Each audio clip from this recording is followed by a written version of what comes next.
chez nous à Ambroise Paré, mais vous voyez également en collaboration avec la Mayo Clinique pour une partie génomique. Donc, on a vu la microbiologie, le diagnostic microbiologique standard de base.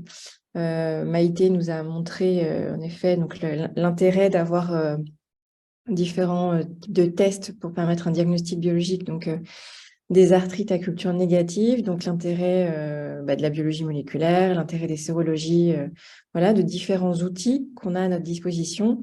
Et donc là, je vais vous présenter d'autres outils qui s'ajoutent en fait et qui, notamment des outils de typage, qui vont permettre donc d'aider dans le diagnostic de ces infections ostéo-articulaires. Et donc, pour illustrer voilà, ces nouveaux outils, ces autres outils qui diffèrent un peu et qu'en effet, on ne trouve pas dans tous les centres, on va se servir de cette bactérie modèle qui est Cutibacterium. Alors, Cutibacterium acnes, et je vous parlerai également de Cutibacterium avidum. Donc, pour Cutibacterium acnes, vous présentez donc, le typage moléculaire que Faten a mis en place donc, au sein de notre laboratoire dans les infections ostéo-articulaires pour permettre donc d'affiner le diagnostic, en effet, puisque un Cutibacterium acnes ressemble à tout autre Cutibacterium acnes. En effet, il est quasiment impossible de différencier des souches de Cutibacterium acnes, en tout cas sur leur antibiogramme, et donc ça, c'est notre difficulté. Et après, donc, des outils génomiques qui ont permis notamment de mettre en évidence l'apparition d'une antibiorésistance chez Cutibacterium avidum dans un cas d'infection ostéo-articulaire. Et ça, ces outils-là de génomique vont nous permettre donc d'optimiser la thérapeutique. Et notamment, vous verrez que suite à ce cas clinique, en fait, on a changé, on a un peu adapté notre antibiothérapie dans le traitement des infections à Cutibacterium. Donc, Cutibacterium acnes, je pense que vous en avez tous déjà entendu parler. Donc, c'est un bacille à gramme positif, anaérobie stricte, supposément, mais qui arrive quand même à pousser sur nos milieux, alors pas en aérobiose simple, hein, mais qui arrive à pousser sous des atmosphères enrichies en CO2. Donc, au laboratoire, le plus souvent, on arrive à les obtenir en culture sur nos géloses anaérobies qui sont incubées 5 jours, ou alors aussi sur nos géloses, nos milieux enrichis qu'on met sous atmosphère, donc sous CO2. Donc, où est-ce qu'on le retrouve, ce Cutibacterium acnes? Donc, il fait partie de la flore, et principalement donc, de la flore riche en glandes, au niveau des régions riches en glandes sébacées, et surtout au niveau des membres supérieurs. Et vous voyez que ça a un impact, en effet, puisque ce Cutibacterium acnes, alors selon les études, il est retrouvé dans 5 à 10% des infections sur prothèse ostéo-articulaire, donc en général, mais surtout, et c'est comme ça qu'on le connaît très bien, donc 50% des infections sur prothèse totale d'épaule, puisqu'en effet, on le retrouve principalement donc, au niveau des membres supérieurs. Les infections ostéo-articulaires à Cutibacterium acnes, on a un tableau clinique variable, en effet, le plus souvent insidieux, donc c'est plutôt des infections chroniques avec donc, une douleur latente qui arrive, mais on n'a pas vraiment de signes cliniques francs.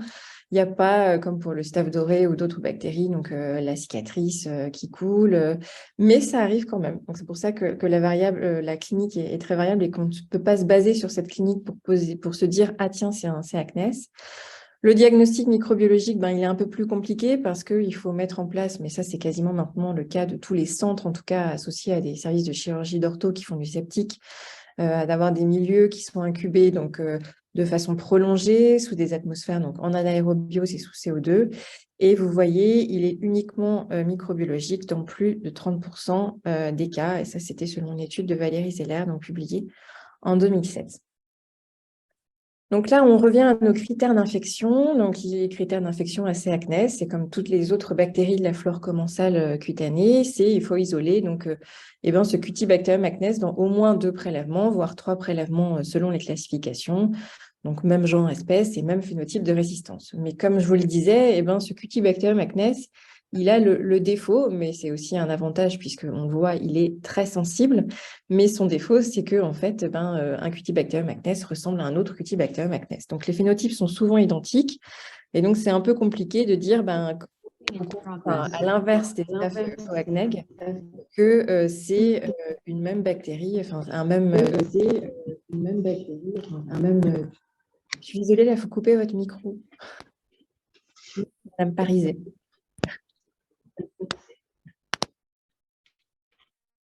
Vous pouvez couper votre micro? Merci. D'où l'intérêt de ce travail de recherche qui a fait l'objet de la thèse de sciences de Faten, qui est l'apport des outils moléculaires au laboratoire pour affiner le diagnostic microbiologique des infections AC-acnès. Donc, la première étape de son travail a consisté à utiliser une technique bien connue de typage qui s'appelle du MLST ou du Multi-Locus Sequence Typing, qui consiste en fait à typer 7 ou 8 gènes de ménage. Donc, gènes de ménage, c'est des gènes que l'on retrouve en fait chez toutes les bactéries d'une même espèce.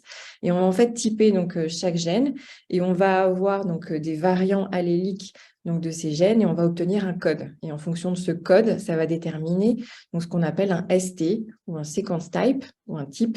Voilà. Et différentes études ont déjà rapporté que certains sequence types de C-acnès étaient retrouvés dans tel type d'infection ou plus souvent dans l'acné ou plus souvent dans des infections osteoarticulaires. Et donc, ça a commencé comme ça. Et donc, elle a utilisé notre collection d'Ambroise Paré, Raymond Poincaré. Et elle a travaillé sur 108 isolats de C-acnès. Qui ont été isolés dans 34 cas d'infection sur matériel ostéo-articulaire, dites monomicrobiennes. Et les résultats ont montré que, en fait, 60% de ces infections dites monomicrobiennes étaient liées à un seul sequence type. Voilà, donc étaient dites homotypiques, mais 40% de ces infections qui étaient supposées monomicrobiennes au même C-acnès étaient donc hétérotypiques.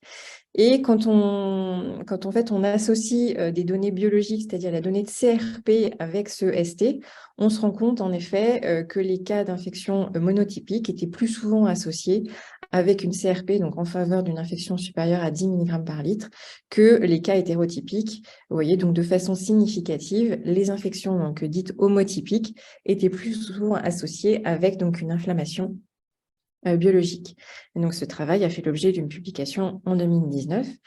Et donc, suite à ce travail, elle s'est dit, tiens, je vais essayer de simplifier le modèle, parce qu'en fait, là, le MLST, c'est 7 gènes de ménage. Donc, ça peut être un peu lourd à réaliser. En effet, voilà, ça prend du temps. Et donc, en fait, il y a des techniques dérivées de ce MLST qui se sont intéressées à un seul gène, à un seul locus, donc du single locus sequence typing, qui permettrait, en fait, avec une seule PCR et un seul séquençage, de distinguer, toujours pareil, les cas homotypiques, de savoir si le ST était le même ou pas. Et donc, elle a fait sur la même collection ce fameux SLST, Single Locus Sequence Typing, et qu'elle a comparé au MLST, et on voit que dans les cas homotypiques, eh bien, sur les... Je vais remonter juste. Sur les 60% d'infections qui étaient dites homotypiques, ce qui représentait 20 cas, eh bien, elle a toujours 20 cas qui restent homotypiques avec ce SLST. Et par contre, dans les cas hétérotypiques, elle arrive à, cette fois-ci, rendre 8 cas homotypiques et 6 cas hétérotypiques.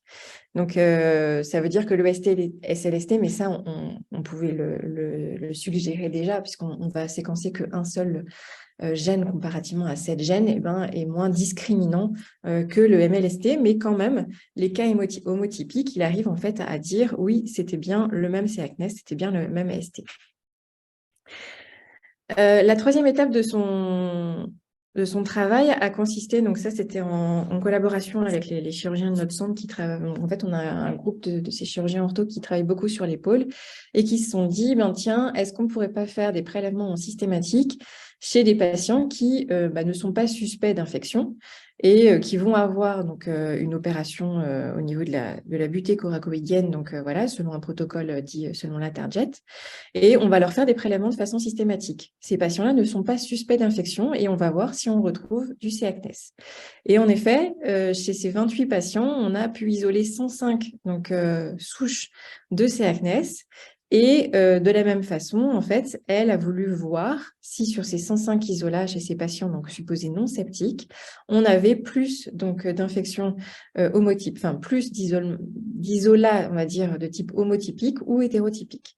Et on voit bien que comparativement à sa cohorte d'infections monomicrobiennes, donc à C. acnes, on voit que chez ces patients supposés non septiques, on a plus d'hétérogénéité des souches.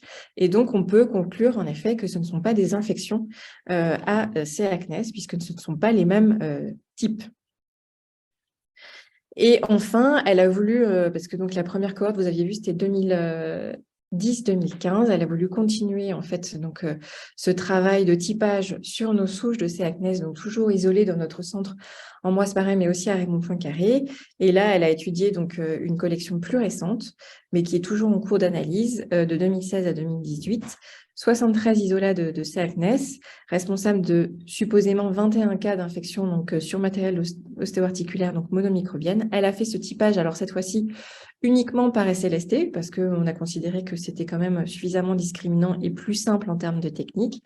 Et elle a montré que dans ces 73 isolats, il y avait quand même 23% d'hétérotypie. Et donc, en effet, ça va être intéressant d'aller comparer, comme on avait fait sur la première cohorte, les résultats donc, cliniques à ces résultats de typage pour voir si ça concorde bien au fait que la suspicion, voilà, si on a bien fait de poser un diagnostic d'infection à C. acnes chez certains patients. Pardon. Hop. Donc, actuellement, au laboratoire, comment ça se passe? Faten a essayé d'intégrer ce typage donc, de C. acnes en routine. Et depuis mai 2022, il y a un typage hebdomadaire qui est réalisé avec normalement un rendu en 2 semaines maximum, parce qu'il faut quand même le temps. En fait, ce n'est pas fait dans notre centre, c'est fait dans un centre associé, donc Antoine Béclair, qui réalise la biologie moléculaire pour nous. Et donc, le rendu est en 2 semaines, mais on peut quand même, comme ça, rappeler le patient, revoir les cas cliniques, en effet, avec infectiologue et chirurgien pour conclure, en fait, c'était une infection, oui ou non, en fonction donc, des résultats de ce typage. Donc, en fait, on isole toutes les souches de C. acnes isolées de prélèvements péropératoires orthopédiques et également des ponctions vont être repiquées, vont être souchées de façon systématique. Elle envoie donc de façon hebdomadaire ces souches à Antoine Béclair. Et donc, 2 semaines après, en général, on va avoir donc le résultat et la saisie dans notre SGL. Et pour le moment, donc pour 22 patients, on a 53 souches typées. Et là, je vous avoue que je ne peux pas vous montrer encore les résultats qui sont en cours d'analyse. Voilà, donc pour illustrer ça, elle a voulu donc vous présenter 2 cas cliniques.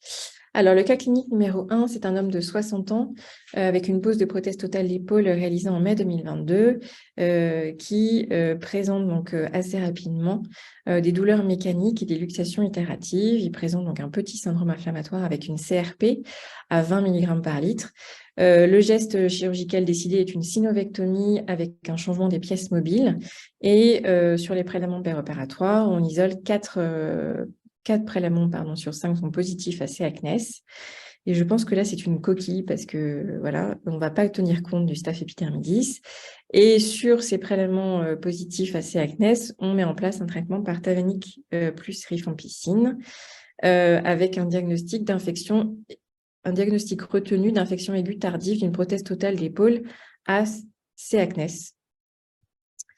Voilà, pourquoi je vous dis ça? Parce qu'en fait, là, je comprends. Enfin, voilà, je vous dis, ce n'est pas mes diapos, donc je reprends que, en fait, j'ai l'impression que le patient, il n'a pas été mis sous tavanix-rifadine, mais il a été mis sous amoxicilline plus rifampicine, ce qui est désormais notre bi-antibiothérapie que l'on utilise dans les infections à C. acnes.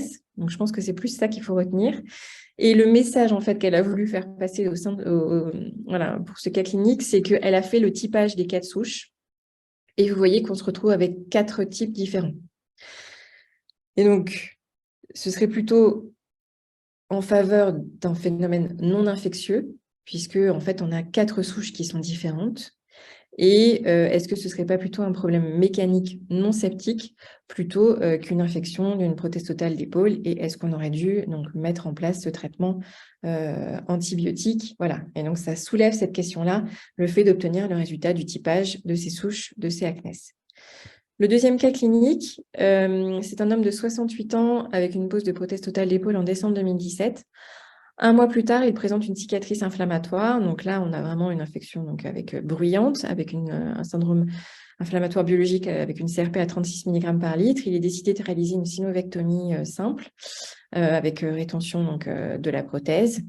Et dans les prélèvements péropératoires, on trouve 4 prélèvements sur 5 positifs à Cutibacterium acnes. Et donc là, on met en place notre bi-antibiothérapie classique, amoxicilline plus rifampicine. En 2017, je pense qu'on était encore à 1 mois et demi de traitement, donc voilà, pendant 6 semaines. 11 mois plus tard, le patient présente donc à nouveau des signes cliniques, des douleurs mécaniques et une instabilité de sa prothèse totale d'épaule. Cette fois-ci, le syndrome inflammatoire est beaucoup moins bruyant, on va dire, avec une CRP à 4 mg par litre. Il est décidé cette fois-ci, du fait du premier geste qui était une synovectomie, cette fois-ci de changer complètement la prothèse, donc de faire un changement en un temps. Et cette fois-ci, on a donc 2 prélèvements sur 5 qui sont positifs avec ce Cutibacterium acnes. Devant ces prélèvements positifs et cette clinique, il est décidé de à nouveau le traiter par amoxicilline, rifampicine. Et donc, au final, on peut se poser la question de réinfection. Est-ce que c'est une réinfection? Est-ce que c'est une récidive? Ou alors, est-ce que c'est une contamination? Au final, quand on a réalisé le typage, les 4 isolats étaient donc identiques. Donc, on parle d'infection homotypique, avec donc 4 isolats de C. acnes identiques. Donc, on a bien fait de le traiter comme une infection. Et les 2 sur 5 positifs à C. acnes, c'était 2 isolats pareils, identiques, mais différents de la première infection. Et donc, on peut conclure à une réinfection chez ce patient. Je vois qu'il y a des questions. Alors, attendez, je ne les vois plus. Voilà. Donc, traitement antibiotique pour Cutibacterium en cas de pénurie d'amox. Très bonne question. Là, dans ces dernières semaines, on a plutôt fait moxiflorifan. Voilà.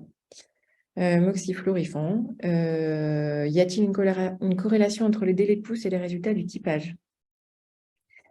Alors ça, Faten pourrait mieux répondre que moi. Il me semble que ça n'a pas été démontré. Alors, je ne vais pas me dire de bêtises. Si, il me semble qu'en effet, si. Il me semble que plus c'est tardif, plus en effet on a de risques d'avoir une hétérotypie des souches. Quel est le rationnel de amox-rifan versus amox seul? Alors là, aucun rationnel.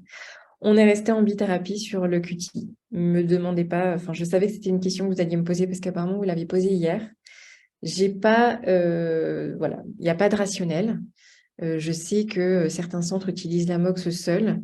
Nous, on continue Amox-Rifan. On a l'impression que ça fonctionne. On n'a pas envie d'être en monothérapie pour le moment. Peut-être qu'on va y venir. Hein. Je sais que j'ai assisté à une thèse c'était une étude qui a été réalisée, je crois que c'était à Lacroix, où en effet, ils étaient plus en monothérapie. Voilà. Nous, on reste en bithérapie. Alors, la clindamycine, non. Non, et ça, Faten, pour le coup, pourrait vraiment bien vous le dire. La clindamycine n'est pas un bon antibiotique n'est pas la bonne antibiothérapie sur Cutibacterium acnes. Et du fait de ses travaux de recherche, elle a également montré que la lévofloxacine n'était pas non plus un bon antibiotique contre Cutibacterium acnes. Y a-t-il une corrélation présentation clinique, hémotypie, hétérotypie des isolats? C'est ce que je vous disais là avec la CRP. Alors, la CRP, c'est le seul paramètre qui est sorti, mais c'est assez parlant quand même. C'est-à-dire que oui, je pense que quand on a une clinique très bruyante, quand on a vraiment des signes cliniques en faveur d'une infection, en effet, c'est plus souvent avec une homotypie des souches. Et vous voyez que quand la CRP est inférieure à 10, on a plutôt une hétérotypie des isolats. Voilà. Je pense avoir répondu à tout. Donc, en bref, typage nécessaire dans les IOA à C. acnes pour affiner le diagnostic microbiologique. Ça pourra même présenter un intérêt pour les études de physiopathologie. En perspective, c'est de confronter à chaque fois les données cliniques aux données de typage. Et elle aimerait donc même améliorer donc, les méthodes de typage, peut-être faire même du corps génome MLST, mais alors ça demande une plateforme, c'est vrai qu'on a de plus en plus, hein, mais une plateforme qui fait du NGS, donc voilà, des grosses plateformes. Mais bon, vu qu'elles sont en train d'éclore un peu partout, peut-être que ce sera faisable dans quelques années. Et au niveau du délai de rendu, bien sûr, d'améliorer le délai de rendu et pourquoi pas donc de mettre en place des PCR réalisés directement à partir du prélèvement. Mais ça pose plein de problèmes, notamment la présence d'inhibiteurs. Enfin, on sait que c'est compliqué de faire des PCR directement sur ces prélèvements. Voilà, on l'a bien vu avec notamment la PCR 16S. Alors, la deuxième partie de son topo, ça concerne donc Cutibacterium avidum cette fois-ci, alors qui est moins fréquent que Cutibacterium acnes, mais qui peut être responsable tout autant d'infections sur prothèse ostéo-articulaire. Et la différence entre ces deux bactéries, c'est qu'elle, elle peut pousser donc, en aérobiose, alors que Cutibacterium acnes, on ne le retrouve jamais sur nos géloses aérobies qui ne sont pas sous CO2 ou voilà, ou qui ne sont pas en anaérobiose. Cutibacterium avidum, en plus, présente la caractéristique d'être hémolytique, avec une très belle bêta-hémolyse. Donc, nous, c'est un critère donc, qui peut nous orienter vers cette bactérie. C'est des plus grosses colonies. On la retrouve surtout au niveau des régions humides, au niveau des plis. Ça représente 2% des infections sur prothèse ostéo-articulaire. Et c'est vrai que la majorité des infections à Cutibacterium avidum sont le plus souvent chez des femmes et des femmes obèses. Voilà, donc, le dernier cas qu'on a rapporté, c'était surtout des femmes obèses. Alors, autour d'un cas clinique, donc une femme de 46 ans qui a eu donc, une pose de matériel d'ostéosynthèse suite à une fracture céphalotubérosale du l'humérus gauche.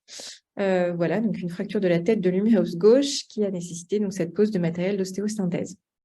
3 semaines plus tard, donc 3 semaines après la pose du matériel, en fait, apparaît donc une fistule avec un érythème cutané au niveau de la cicatrice, avec un petit syndrome inflammatoire biologique, une CRP à 23 mg par litre. Le geste chirurgical retenu, c'est dans un premier temps de faire donc, une synovectomie lavage sans dépose du matériel. Il y a 5 prélèvements qui sont réalisés, 5 prélèvements péropératoires, et on met en place l'antibiothérapie classique chez nous, Probabilis, qui est daptocéfépime flagyl. À la culture, on retrouve donc 5 prélèvements sur 5 qui poussent à Cutibacterium avidum et 2 prélèvements sur 5 qui poussent à Staph epidermidis. Voilà l'antibiogramme rendu pour le Cutibacterium avidum, qui est un antibiogramme classique de Cutibacterium. Voilà, on pourrait trouver la même chose pour acnès, qui est tout sensible, sauf à l'amicacine. Donc ça, c'est la caractéristique des anaérobies, et le métronidazole, qui est donc une résistance naturelle du Cutibacterium sp. Donc, devant ces cultures, elle reçoit classiquement l'antibiothérapie post-op Probabilis pendant 1 semaine, et pendant les 11 semaines suivantes, elle est mise sous lévorifan. Voilà. Mais 2 semaines après l'arrêt de ces antibiotiques, donc c'est-à-dire 12 semaines plus tard, 14 semaines plus tard, pardon, elle présente à nouveau une douleur de l'épaule et on a un écoulement au niveau de la cicatrice, avec cette fois-ci une CRP à 59 mg par litre. Au niveau du geste chirurgical décidé, cette fois-ci, on fait une synovectomie, mais on enlève le matériel d'ostéosynthèse et on le remplace par une prothèse totale d'épaule. Et on fait 5 prélèvements péropératoires. Sur ces 5 prélèvements péropératoires, il y en a 5 qui vont encore pousser à Cutibacterium avidum et 2 qui vont pousser à Staph capitis. On lui met l'antibiothérapie probabiliste classique, daptocéfépime flagyl. Et devant ces cultures positives, on fait évidemment les antibiogrammes. Et cette fois-ci, la souche de Cutibacterium avidum apparaît résistante à la lévo et à la rifampicine.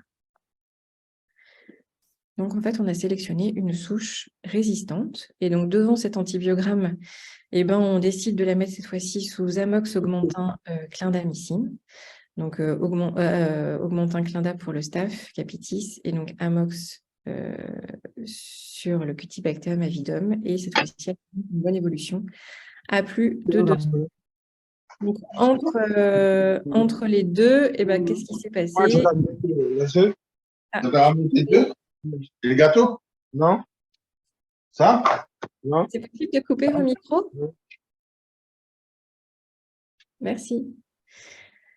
Donc, est-ce que c'était une récidive de la première infection ou une nouvelle infection? Là, quand même, on peut penser que c'est une récidive de la première infection, mais avec une souche, en fait, qui est devenue résistante à la lévofloxacine et à la rifampicine. En effet, quand compare les CMI, donc on a fait plus spécifiquement des CMI à la lévolarifan, vous voyez qu'on a des CMI qui sont devenus supérieurs à 32 pour les 2 molécules. Et quand on a donc réalisé un génome, une étude génomique, en fait, donc des génomes des 2 souches, en effet, donc c'est les mêmes souches, mais avec l'acquisition de mutations dans les cibles de la rifampicine et la cible de la lévofloxacine. Et donc, ce travail a fait l'objet voilà, d'un poster. Et voilà, et donc c'est la première fois qu'on rapporte un cas comme ça d'acquisition de résistance à des antibiotiques type lévorifan chez des souches de Cutibacterium, enfin chez Cutibacterium avidum, parce qu'il a déjà été décrit donc des émergences de résistance chez Cutibacterium acnes. Mais d'où l'importance donc d'insister sur le rôle majeur du laboratoire, voilà, dans le diagnostic, dans la veille épidémiologique, dans l'isolement des pathogènes émergents et pour permettre l'optimisation de la prise en charge. Je vous remercie. Voilà. Donc, on a débordé. Alors, mauvaise observance, non. Alors, en tout cas, pas à notre connaissance. Il n'a pas été observé, enfin, voilà, il n'a pas été rapporté de mauvaise observance de la patiente. Dosage, ça, je ne peux pas vous dire. Ça, je ne suis pas suffisamment... Donc, est-ce que vous avez... Alors, je crois qu'il y avait une question sur notre antibiothérapie probabiliste hier. Je vais mettre ma vidéo, c'est peut-être plus... voilà, sur notre antibiothérapie probabiliste, pourquoi on utilisait Dapto, céphépime-flagile? Pourquoi on était plus sur céphépime-flagile plutôt que sur Tazo?